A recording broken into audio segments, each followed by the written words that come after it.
তুমি অত টেনশন করো না, তোমার বয়ফ্রেন্ডকে আমি খুঁজে দেবো। গাড়িতে ওঠো। না, এত রাতে কোথায় যাবে? ওঠো তো। আপনি কোথায় নিয়ে আসলেন? আমি এই ধরনের মেয়ে না। আরে এসো তো। মা, মা।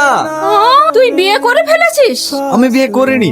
মা, ভাবি কিন্তু খুব সুন্দর। চুপ। তাহলে এই মেয়েটাকে? ভিতরে এসো, সব বলছি। এবার বলছি। থাক, তোকে আর বলতে হবে না, আমরা ওর মুখ থেকে সব শুনেছি। তোমার বয়ফ্রেন্ডকে যতদিন খুঁজে না পাচ্ছ ততদিন তুমি এই বাড়িতেই থেকো। তুমি রেডি হয়ে নাও, আমরা বেরোবো। আমরা কি ফ্রেন্ড হতে পারি? হোয়াই নট, অবশ্যই ফ্রেন্ড হতে পারি। কি হলো? কি জানি। শিট, আমাদের গাড়িটা খারাপ হয়ে গেছে। আশেপাশে কোনো গ্যারেজ পাওয়া যাবে? না ভাই, এত রাতে এখানে কোনো গ্যারেজ পাবেন না। তাহলে এখানে থাকার মতো কোনো হোটেল পাওয়া যাবে? না না ভাই। তাহলে এখন থাকবো কোথায়? ভাবি, আপনাদের যদি কোনো আপত্তি না থাকে তাহলে আজকের রাতটা এই গরিব ভাইটার বাড়িতেই থেকে যাবেন।